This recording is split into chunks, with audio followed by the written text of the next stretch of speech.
Hello દોસ્તો, સ્વાગત છે તમારું હેતલ્સ કિચન વર્લ્ડમાં। તો આજે આપણે બનાવવા જઈ રહ્યા છીએ એકદમ દેશી ભાણું કે કાઠિયાવાડી ભાણું, જે ખાવામાં બહુ જ ટેસ્ટી લાગે છે ને એકદમ શુદ્ધ અને સાત્વિક છે। કારણ કે જો તમને હળવું કંઈ ખાવાનું મન થયું હોય અને બહારનું ખાઈને કંટાળ્યો કે લગ્ન પ્રસંગનું ખાઈને કંટાળ્યા હોય તો ઘરનું જો તમારે ખાવું હોય તો આ રીતનું તમે બનાવજો, તમને બહુ જ ભાવશે ને એકદમ ટેસ્ટી બનીને તૈયાર થઈ જાય છે। અને નવી રીત સાથે હું તમને બતાવીશ। તો ચાલો આજે આપણે બનાવવાના છીએ એકદમ ટેસ્ટી એવું કાઠિયાવાડી ભાણું કે દેશી ભાણું। એમાં મેં તાંદળજાની ભાજી, ભાખરી, ખીચડી બનાવી છે। તો ચાલો મારી સાથે હું તમને રીત બતાવું। તો ચાલો આપણે બનાવીએ દેશી ભાણું। તો દેશી ભાણું બનાવવા માટે સૌથી પહેલાં મેં એક મોટા વાસણમાં પાણી લઈ લીધેલું છે। એની અંદર હું જે તાંદળજાની આપણે ભાજી આવે છે એ ભાજી એડ કરી દેવાની છે અને એને 2-3 પાણીએ સરખી રીતે ધોઈ લેવાની છે, જેથી કરી અંદર જે કચરો હોય એ બધો જ કચરો નીકળી જાય। તો હું એને 2-3 પાણીએ સરખી રીતે ધોઈ અને નિતારી લેવાનું છે।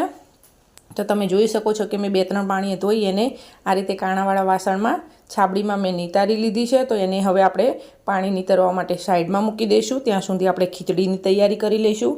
તો મેં એક કુકર લઈ લીધેલું છે, એની અંદર હું આ કપ મેં નાનો લીધો છે એના માપથી 2 કપ મગની દાળ લેવાની છે અને 1 કપ ચોખા લેવાના છે। ખીચડી જો તમારે આવી ટેસ્ટી બનાવવી હોય તો 2 ભાગની મગની દાળ અને 1 ભાગના ચોખા લેવાના, તમારી ખીચડી બહુ જ ટેસ્ટી બનશે।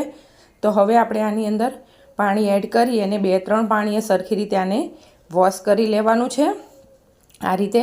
તો હું તમને બતાવું કે મેં ખીચડી એકદમ સરસ 2-3 પાણીએ વોશ કરીને તૈયાર કરી દીધી છે। તો હવે આપણે આની અંદર પાણી એડ કરી અને થોડી વાર માટે પલળવા મૂકીશું, ત્યાં સુધી આપણે ભાખરીનો લોટ તૈયાર કરી લઈશું। તો ઘઉંનો જે રેગ્યુલર લોટ આવે છે એ જ મેં લીધો છે। એની અંદર હું તેલ એડ કરી દઈશ, એટલે મોણ માટે તેલ એડ કરવાનું છે। તો હું 3 પળી તેલ એડ કરીશ, કારણ કે ભાખરીમાં થોડું વધારે તેલ જોઈએ છે એટલા માટે। અને સ્વાદ પ્રમાણે આપણે આની અંદર મીઠું એડ કરવાનું છે અને આને આપણે સરખી રીતે મિક્સ કરી લેવાનું છે। હાથની મદદથી સરખી રીતે મીઠું અને તેલ બધું મિક્સ કરી લઈશું આપણે।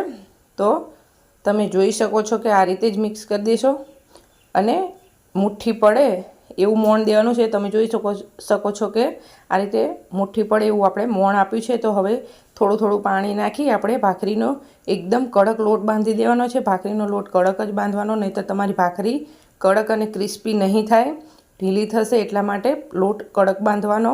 તો આપણો ભાખરીનો લોટ તૈયાર છે, તમે જોઈ શકો છો કે કઈ રીતે મેં કડક રાખ્યો છે। તો આને આપણે થાળી ઢાંકી સાઈડમાં મૂકી દઈશું અને ખીચડીની પ્રોસેસ કરી લઈશું। તો ખીચડી આપણી સરસ પલળી ગઈ છે। તો પાણીનું તમને પરફેક્ટ માપ બતાવું કે આપણે આંગળીના જે ટેરું હોય છે બીજું, એના માપ સુધી આપણે પાણી લેવાનું છે। અને હવે આપણે આની અંદર 1 ચમચી હળદર પાવડર એડ કરી દેવાનો છે અને સ્વાદ પ્રમાણે આપણે આની અંદર મીઠું એડ કરવાનું છે। હળદર નાખવાથી ખીચડીનો કલર પણ સરસ આવે છે અને ટેસ્ટ પણ સરસ લાગે છે। તો એટલે મેં હળદર એડ કરી છે અને મીઠું એડ કરી સરખી રીતે મિક્સ કરી દેવાનું છે। અને આની અંદર એક સિક્રેટ વસ્તુ નાખવાની બાકી છે, એ હું તમને બતાવું।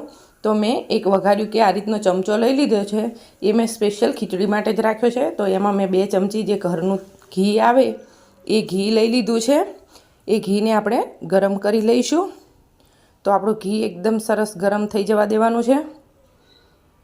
તો આપણું ઘી એકદમ સરસ ગરમ થઈ જાય એટલે આપણે એની અંદર 1 ચમચી હિંગ એડ કરી દેવાની છે અને હિંગ સરસ આ રીતે અંદર ગરમ થઈ જાય એટલે આપણે એ વઘારને ખીચડીની અંદર એડ કરી દેવાનો છે અને સરખી રીતે મિક્સ કરી દેવાનું છે। અને એની સાથે જ આપણે અડધી ચમચી મેથી એડ કરવાની છે અને ઢાંકણ ઢાંકી આની 3 સીટી કરી લેવાની છે। તો આપણી ખીચડી થાય ત્યાં સુધી આપણે ભાજી વઘારી લઈએ। તો ભાજીના વઘાર માટે મેં એક કઢાઈ લઈ લીધી છે, એની અંદર મેં તેલ લઈ લીધું છે અને એની અંદર મેં લસણ આ રીતે ઝીણી ઝીણી કટકી કરીને એડ કર્યું છે। જો તમારે આખી કળી રાખવી હોય તો એ પણ રાખી શકો છો, પણ આની અંદર લસણનો વધારે ઉપયોગ થાય છે એટલા માટે લસણ વધારે લેવાનું। તો આપણું લસણ જ્યારે ગોલ્ડન કલરનું થઈ જાય તો એની અંદર આપણે હિંગ એડ કરવાની છે અને પછી જે આપણે લીલા મરચાં મેં 2 કટ કરીને રાખ્યા છે, 2 લીલા મરચાં લીધેલા છે, એને આપણે થોડા આની અંદર સાંતળવાના છે। એ સરસ સંતળાઈ જાય એટલે આપણે એની અંદર 1 ચમચી હળદર પાવડર એડ કરવાનો છે અને એને ચમચાની મદદથી સરખી રીતે મિક્સ કરી પછી આપણે જે ભાજી ધોઈને રાખેલી છે એ ભાજી એડ કરી દેવાની છે। ભાજીને મેં આ રીતે આખા પાંદડા જ રાખ્યા છે। જો તમારે સમારીને એડ કરવી હોય તો સમારીને પણ તમે લઈ શકો છો અને આખી લેવી હોય તો આખી પણ લઈ શકો છો। અને તમે જોઈ શકો છો કે મેં ભાજીની સાથે થોડા એના ડાંખડા પણ રાખ્યા છે કારણ કે એના ડાંખડામાં પણ વિટામિન્સ હોય છે એટલા માટે મેં થોડા ડાંખડા રાખેલા છે। તો તમારે જો ડાંખડા ન રાખવા હોય તો તમે એકલા પાંદડા પણ ચૂંટી શકો છો। તો ભાજી નાખી આપણે ચમચાની મદદથી એને સરખી રીતે મિક્સ કરી દેવાનું છે। તો તમારે સમારીને લેવી તો એ પણ લઈ શકાય અને આ ભાજી તો ખાવામાં બહુ જ હેલ્ધી છે એટલા માટે અને ટેસ્ટી પણ બહુ લાગે છે। જો તમે આ રીતથી બનાવશો તો ન ખાતા હોય ને એ પણ આ ભાજી ખાશે એ રીતની ટેસ્ટી બનીને તૈયાર થઈ જાય છે। તો આપણે આ ભાજીને સરખી રીતે મિક્સ કરી લીધી છે। તો હવે આને ઢાંકણ ઢાંકી આપણે થોડી વાર માટે એને ચડવા મૂકી દેવાની છે જેથી કરી આપણી ભાજી સરસ રીતે ચડી જાય। તો થોડી વાર પછી આપણે એને ચેક કરીશું। તો આપણી ભાજીને ચેક કરી લેવાની જેથી કરી નીચે ચોંટે નહીં એટલા માટે। તો તમે જોઈ શકો છો કે આપણી ભાજી એકદમ સરસ ચડી ગઈ છે અને સોફ્ટ પણ થઈ ગઈ છે આ રીતની। તો હવે આપણે એને સરખી રીતે હલાવી લેવાની। તમે જોઈ શકો છો કે નીચે પણ બિલકુલ આપણી ભાજી ચોંટી નથી એટલા માટે।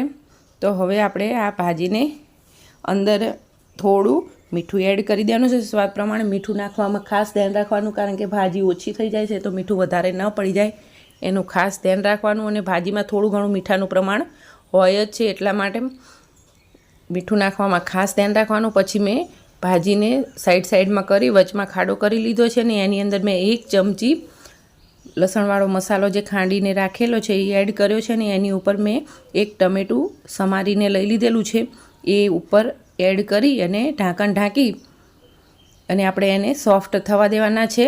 અને થોડી વાર માટે સોફ્ટ થઈ જાય પછી જ આપણે આને બધો મસાલો જે છે એ ભાજીમાં મિક્સ કરવાનો છે આ રીતે। એટલે આપણો જે લસણનો મસાલો છે એ પણ તેલની અંદર સંતળાઈ જાય, કાચો ના લાગે અને લસણનો કાચો ટેસ્ટ પણ ના આવે એટલા માટે આ ટિપ્સ તમે જરૂરથી ટ્રાય કરજો। હવે આપણે આને સરખી રીતે આ રીતે મિક્સ કરી દેવાની છે ભાજીને જેથી કરી આપણે જે લસણવાળો મસાલો છે એ બધી ભાજીમાં સરખી રીતે મિક્સ થઈ જાય। તમે જોઈ શકો છો કે હજુ આની અંદર થોડું સાઈડમાં આપણને પાણી દેખાઈ રહ્યું છે તો એને આપણે બાળવાનું છે। પણ એની પહેલાં સૌથી પહેલાં આપણે 1 ચમચી ધાણા જીરું પાવડર એડ કરી દઈશું અને એને સરખી રીતે મિક્સ કરી દેવાનું છે। અને હજુ આપણે આની અંદરનું જે પાણી છે એ બધું જ પાણી બાળી દેવાનું છે અને તેલ છૂટું પડવા દેવાનું છે। તો આપણે આને ઢાંકણ ઢાંકીને થોડી વાર માટે ચડવા દેવાની છે જેથી કરી બધું જ પાણી આપણું બળી જાય। તો હું ઢાંકણ ઢાંકી આને થોડી વાર માટે ચડવા દઈશ અને થોડી વાર પછી આપણે એને ચેક કરી લઈશું। તો તમે જોઈ શકો છો કે એકદમ સરસ તેલ છૂટું પડી ગયું છે, આજુબાજુમાં દેખાય છે અને ભાજી પણ એકદમ સરસ તૈયાર થઈ ગઈ છે। તો હવે આને સરખી રીતે મિક્સ કરી દઈશું અને આપણી ભાજી એકદમ સરસ ટેસ્ટી એવી બનીને તૈયાર થઈ ગઈ છે। તમને હું બતાવું, તમે જોઈ શકો છો કે ટમેટાનું બધું એકદમ સરસ સોફ્ટ થઈ ગયું છે અને ભાજીનો રંગ પણ બહુ સરસ આવી ગયો છે। તો હવે આપણી ભાજી બનીને તૈયાર થઈ ગઈ છે અને ખીચડી પણ તૈયાર છે। તો હવે ભાખરી બનાવી લઈશું। તો ભાખરી માટે આપણે જે લોટ બાંધીને તૈયાર કરેલો છે એ જોઈ લઈશું કે એકદમ સરસ આપણો લોટ તૈયાર છે। તો હવે આપણે ભાખરી બનાવવા માટે સૌથી પહેલાં હું એક આ રીતનું લોયું લઈ લઈશ। આ રીતે લેવાનું છે આપણે। આ રીતનું તમે જોઈ શકો છો કે મેં કેટલો કડક લોટ રાખેલો છે। તો હાથની મદદથી હું એને ગોળ આ રીતે શેપ આપી દઈશ। અને જો તમારે ભાખરી ક્રિસ્પી અને ટેસ્ટી બનાવવી હોય તો આ રીતનો કડક જ લોટ રાખવાનો, નહીં તો તમારી ભાખરી ક્રિસ્પી અને કડક આ રીતની નહીં બને। જો તમે ઢીલો લોટ રાખશો તો ભાખરી તમારી એકદમ પોચી બનશે એટલા માટે તો હું આ રીતે ભાખરીને વણી લઈશ। તો ભાખરીને મેં વણી લીધી છે। તો હવે આપણે આને ભાંગીને ફરીથી આપણે એનું લોયું કરવાનું છે। જો તમારે ભાખરી કાઠિયાવાડી રીતે બનાવવી હોય, આમ ઉપરથી ક્રિસ્પી અને એકદમ ખાવામાં ટેસ્ટી અને સોફ્ટ બનાવવી હોય તો આ ટિપ્સનો જરૂરથી ઉપયોગ કરવાનો। તો આ રીતે ભાખરી ભાંગીને ફરીથી આપણે લોયું કરીને ફરીથી આપણે આની ભાખરી બનાવી લેવાની છે। તો તમે જોઈ શકો છો કે આપણી ભાખરી બનીને તૈયાર થઈ ગઈ છે. હું તમને બતાવું કે મેં જાડી પણ વધારે નથી કરી અને પતલી પણ વધારે નથી કરી, આ રીતની બનાવવાની. તો આપણી ભાખરી તૈયાર છે. તો આપણી તાવડી પણ ગરમ થઈ ગઈ છે અને આને માટીની તાવડીમાં જ બનાવવાની, એનું ખાસ ધ્યાન રાખવાનું. તો તાવડી ગરમ થઈ ગઈ છે તો તાવડીની અંદર આપણે ભાખરી શેકવા માટે મૂકી દઈશું. તો થોડી વાર પછી આપણે એને ચેક કરી લઈશું કે તમે જોઈ શકો છો કે આ રીતના ફોડલા જેવું થઈ ગયું છે. તો હવે આપણે એને પલટાવી લેવાની છે અને થોડી વારે આ રીતે ચેક કરતું રહેવાનું છે અને ભાખરીને એકદમ ધીમા ગેસે ચડવા દેવાની છે, તો જ ક્રિસ્પી થશે, નહીંતર બળી જશે. તો એક બાજુ આ રીતે ચડી ગઈ છે તો બીજી બાજુ હું આ રીતે જે ભાખરી દબાવવા માટેનો ડટ્ટો આવે છે એ લઈ લીધો છે. જો તમારી પાસે આ ન હોય તો તમે કપડાના મદદથી પણ આ રીતે પ્રેસ કરી અને શેકી શકો છો, પણ ગેસ એકદમ ધીમો રાખવાનો, નહીંતર આપણી ભાખરી બળી જશે અને ક્રિસ્પી પણ નહીં થાય. તો આપણી એક ભાખરી બનીને તૈયાર થઈ ગઈ છે. તો હવે હું બીજી ભાખરી શેકવા માટે મૂકી દઈશ. ત્યાં સુધી આ ભાખરી ઉપર સરસ મજાનું આપણું ઘરનું દેશી ઘી લગાવીને તૈયાર કરી દઈશું. તો તમે જોઈ શકો છો કે આપણે એકદમ સરસ ક્રિસ્પી એવી ભાખરી બનીને તૈયાર થઈ ગઈ છે. બીજી ભાખરી પણ તૈયાર છે. તો તમે જુઓ છો કે એકદમ ક્રિસ્પી બની છે અને બળી પણ નથી. એટલે આ ટિપ્સનું ખાસ ધ્યાન રાખવાનું, ધીમા ગેસે જ ભાખરી કરવાની. અને બીજી બાજુ હું તમને ખીચડી પણ બતાવી દઉં કે ટિપ્સ અને ટ્રિક્સ સાથે બનાવેલી આપણી ખીચડી, પરફેક્ટ માપ સાથે બનાવેલી ખીચડી પણ તૈયાર છે. તો હવે આપણે આપણી થાળી તૈયાર કરી દઈશું. તો થાળીમાં સૌથી પહેલાં તાંદળિયાની ભાજી, ખીચડી અને ભાખરી લઈ લેશું ને એની સાથે 2 મરચાં. તો તમને મારી રેસીપી કેવી લાગી એ કોમેન્ટ બોક્સમાં જરૂરથી જણાવજો. તમને મારી આ દેશી ભાણું ગમ્યું હોય તો મારી ચેનલને લાઇક કરજો, શેર કરજો અને સબસ્ક્રાઈબ કરજો અને બાજુમાં આવેલા બેલ આઇકનને ક્લિક કરજો, જેથી કરી મારા આવનારા હર નવા વિડીયોનું નોટિફિકેશન તમને મળતું રહે. અને આવી જ નવી રેસીપી જોવા માટે મારી ચેનલને ફોલો કરવાનું બિલકુલ ના ભૂલતા. તો ટેસ્ટી એવી ગુજરાતી થાળી આપણી તૈયાર છે. તો ચાલો હવે મળીએ નવા વિડીયોમાં નવી રેસીપી સાથે. Thank you. હર હર મહાદેવ.